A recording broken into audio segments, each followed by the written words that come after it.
Tín hiệu của cốt gì gần đây thôi. Đi nào.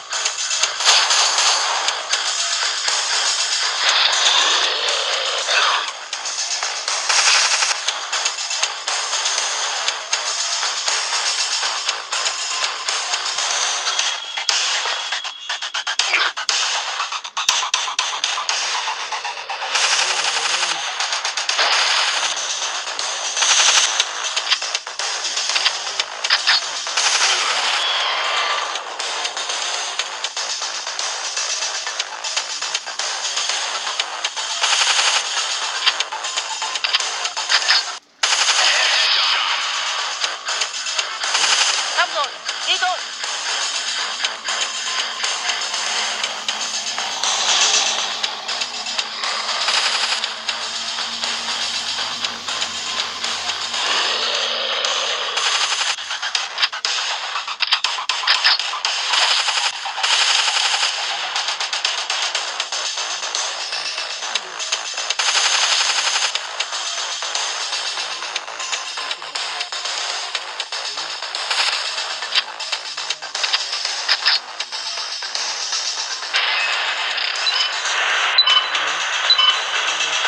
Cẩn thận, nếu bị tấn công thì sẽ không di chuyển tự do được đâu.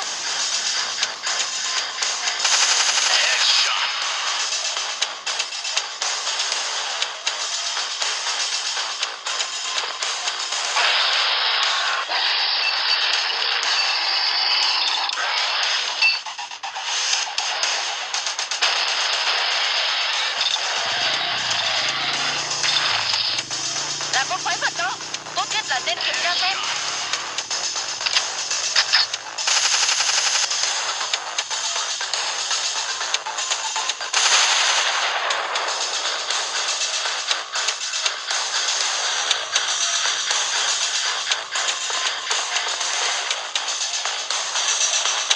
Không, ta mất tín hiệu của cốt gì rồi. Nhanh lên. Tôi mong là cốt gì vẫn an toàn. Mission success.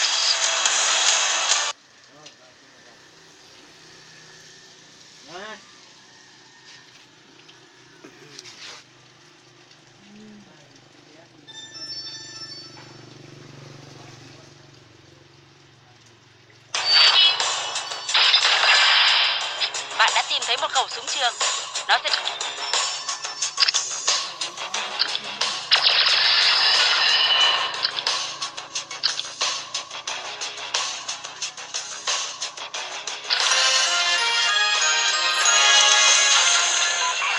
Hãy sử dụng súng trường. Lựa chọn...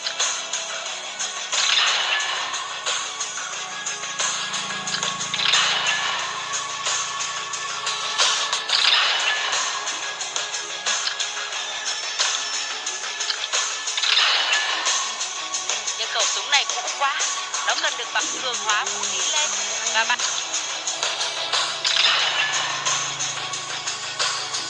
Nâng cấp độ của súng cần phải có nguyên liệu. Bấm nút tự động chọn để tự...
cho anh.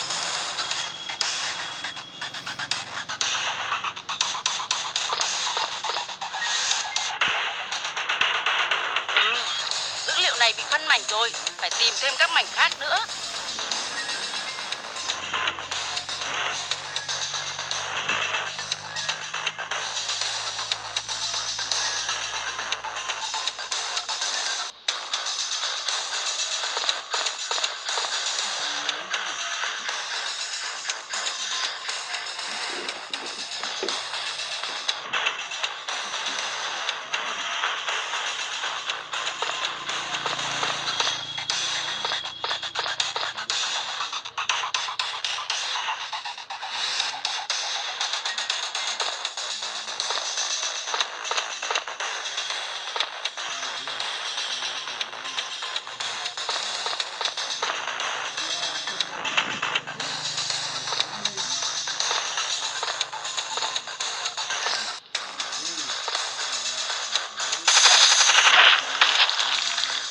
Chúng ta phải tìm hết tất cả dữ liệu.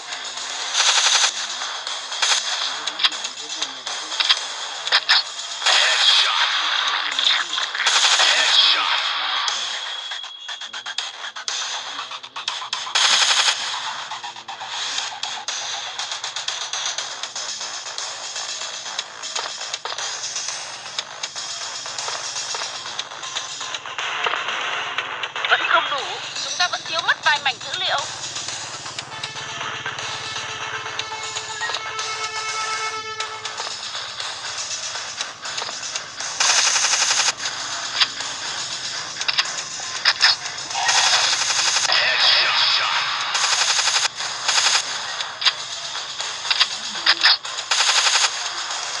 Kiểm tra văn phòng phía sau này đã.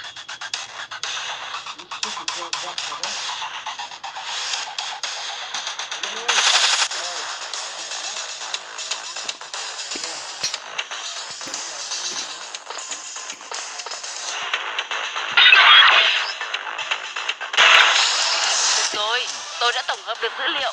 Giờ ta đã biết Cody đang ở đâu. Mission success.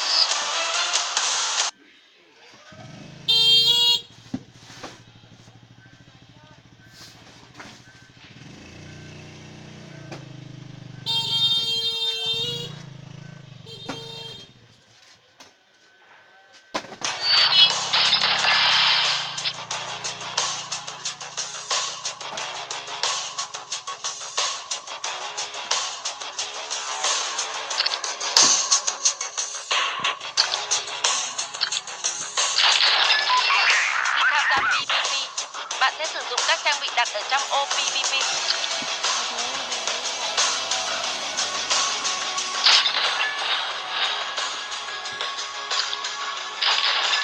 Go, go, go.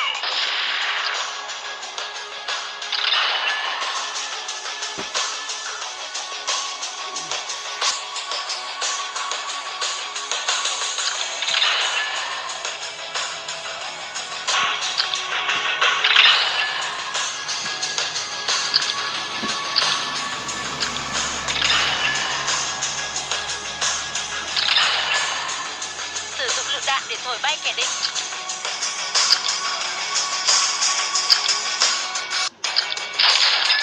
Go, go, go.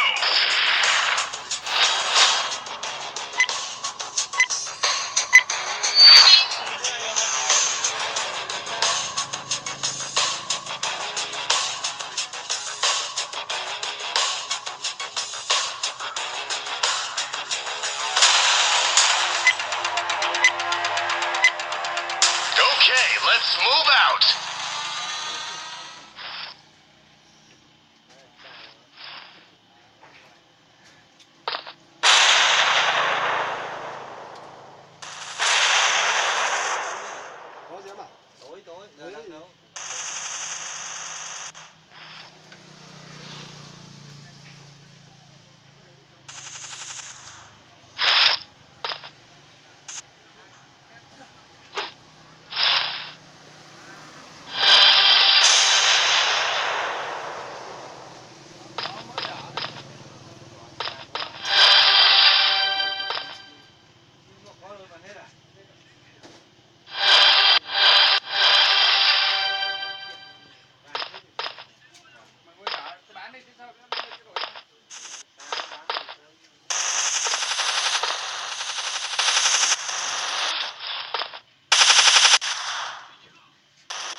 Mini quá cây hả?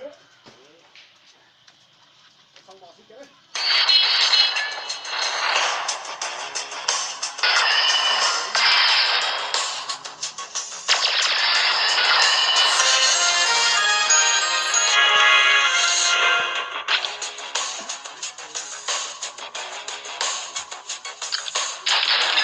Go, go, go.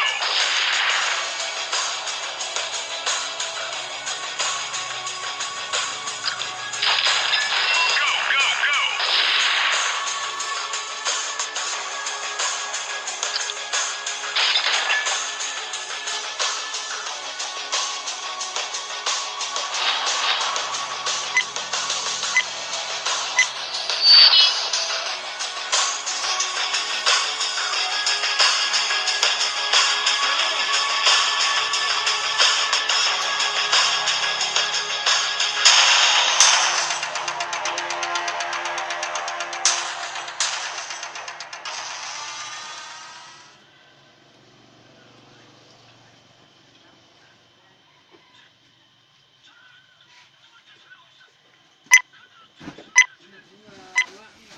Okay, let's move out.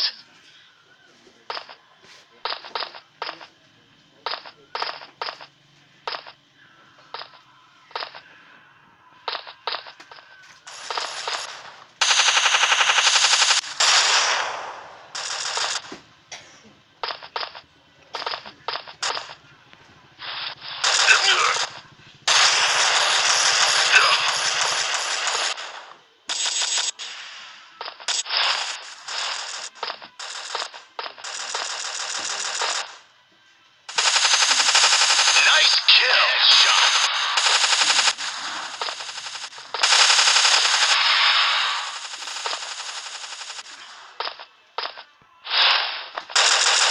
Nice kill. Headshot.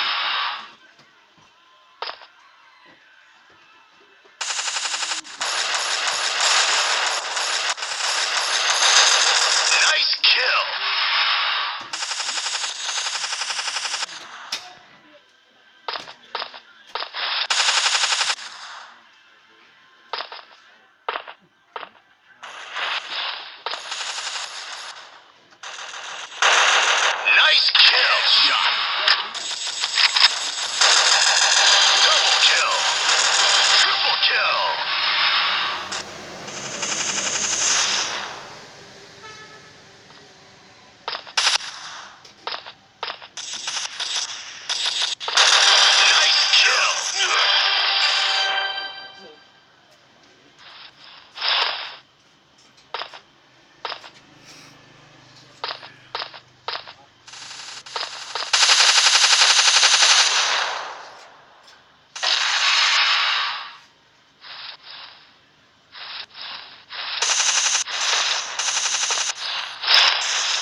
khí khác nhau từ SWAT.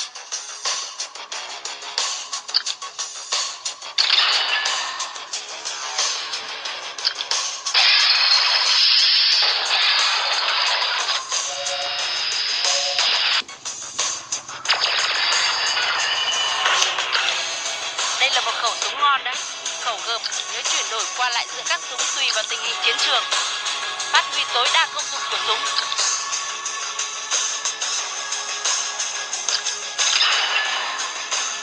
Cường hóa trang bị sẽ giúp bạn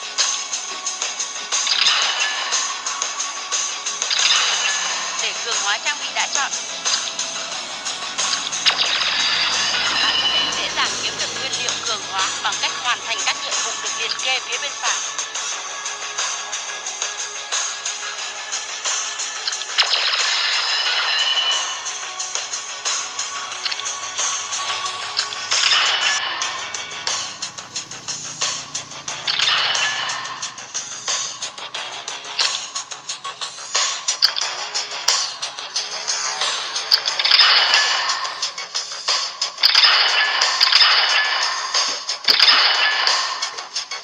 Cộng điểm kỹ năng vào các chỉ số bạn mong muốn và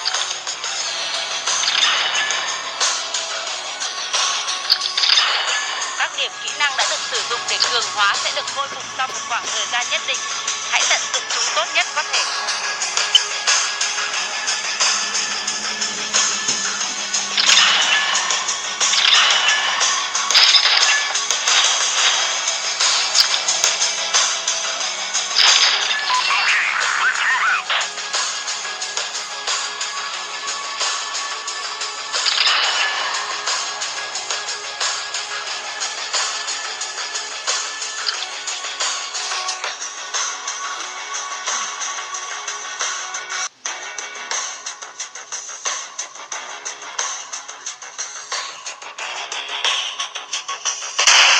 Đã xác định được cốt gì? Anh ấy cần hỗ trợ. Hãy sử dụng súng bắn tỉa của bạn. Mission start. Cứu! Tôi không thể thoát khỏi cái tay này được.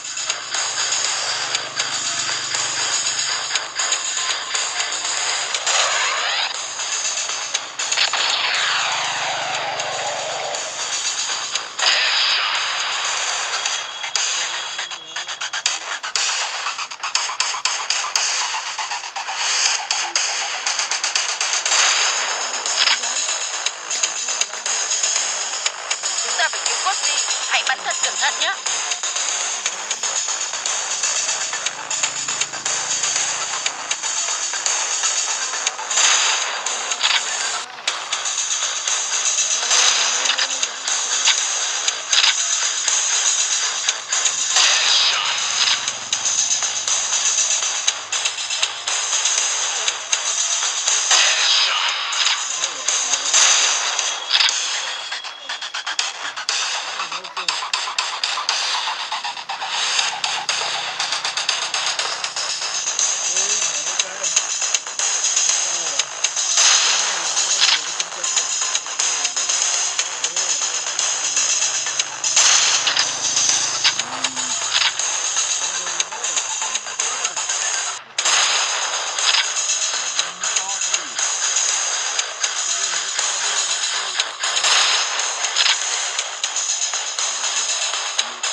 Tôi sẽ kể hết những gì tôi tìm được.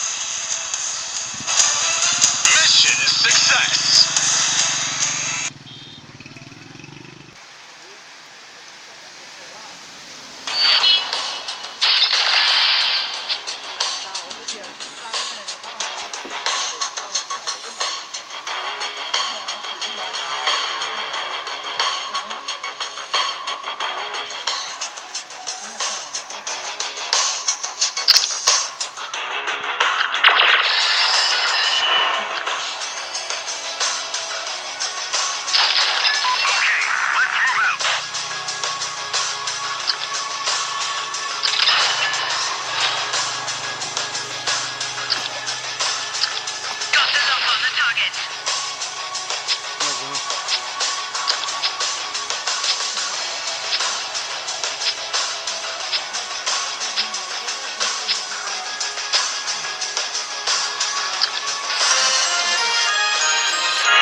vào tầm bắn.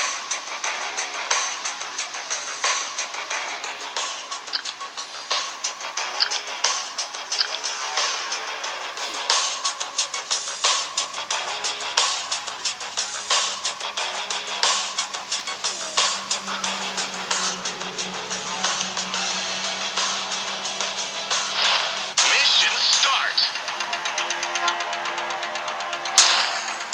Cuối đường có cái xe vẫn chạy được. Hộ tống Koji đến xe. Zombie. Tôi phát hiện rất nhiều zombie quanh đây. Tốt nhất là bạn nên đặt trước vài hũ súng máy.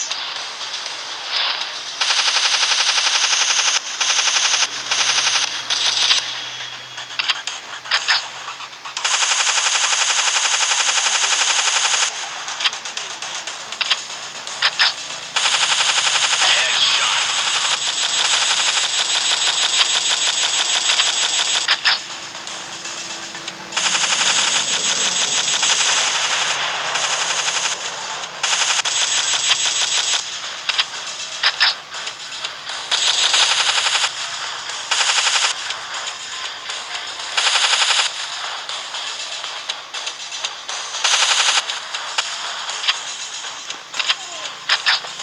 Đường này có vẻ an toàn.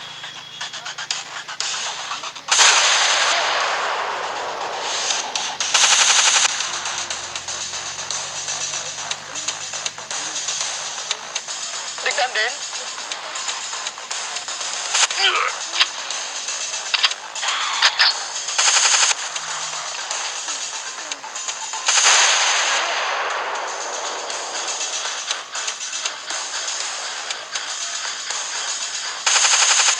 Headshot.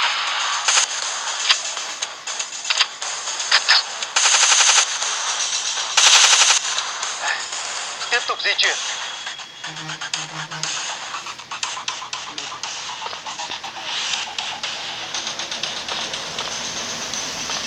Làm ơn hãy bảo vệ tôi.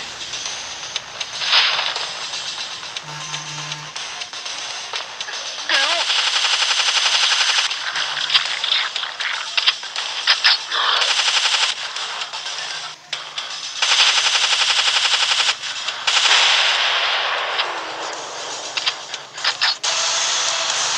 Cảm ơn đã cứu tôi.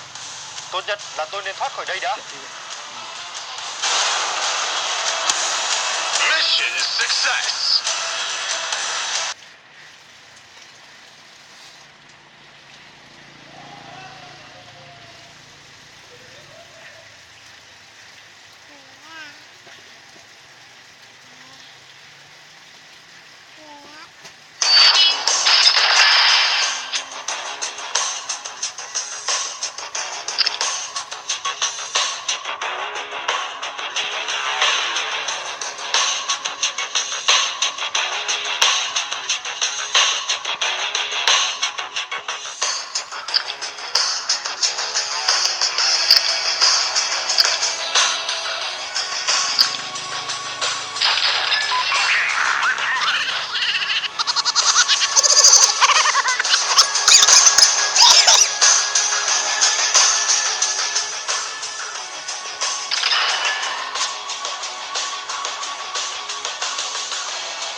Mission start. Koji để máy phân tán virus ở các vị trí khác nhau. Chúng ta phải tìm nó.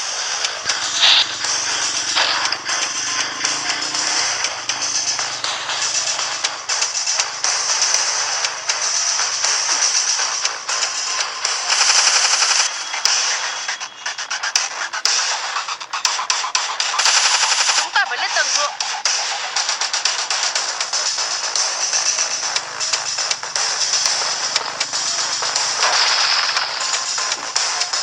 Headshot.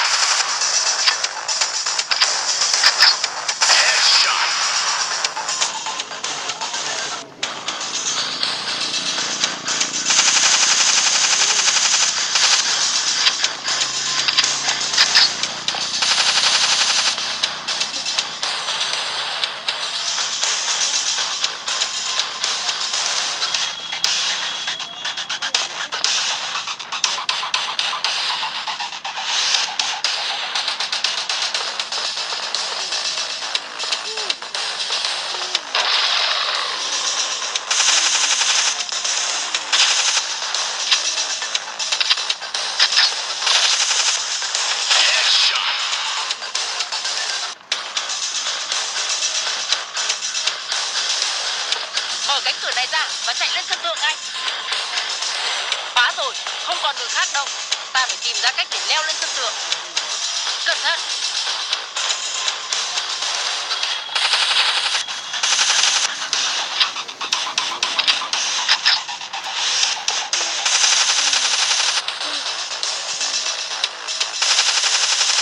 Headshot.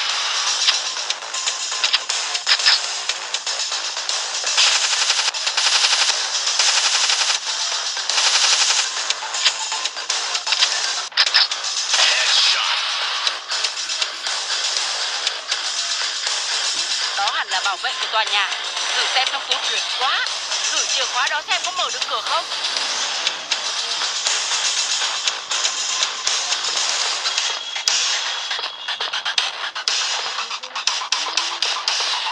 Hy vọng là vừa.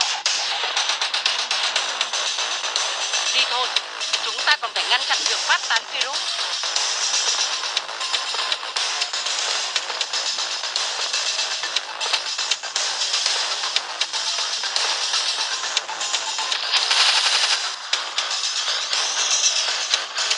Tôi vừa phát hiện ra rất nhiều zombie.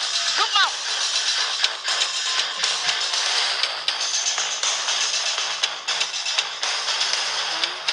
Headshot.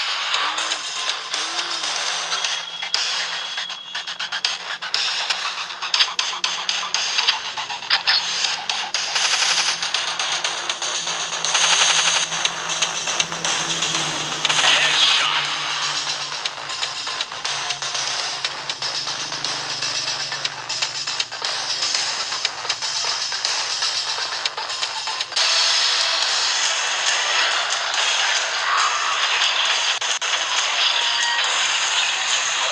Zombie chặt kín tòa nhà này rồi. Cẩn thận đấy.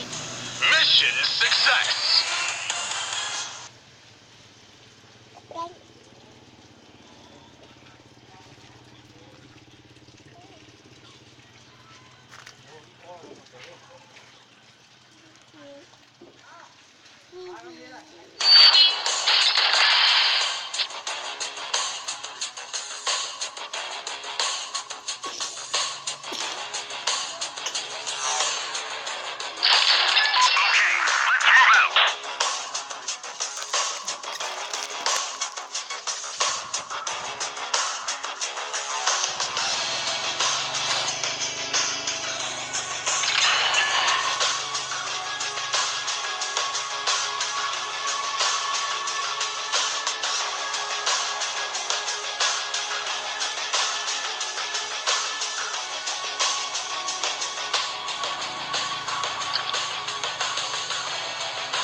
Mission start.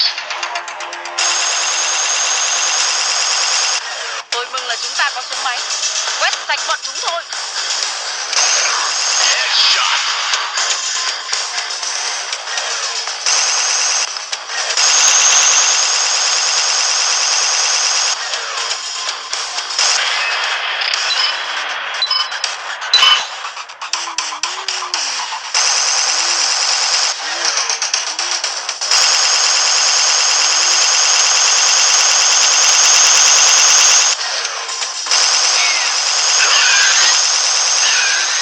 Headshot. Headshot.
tốt tốt tốt.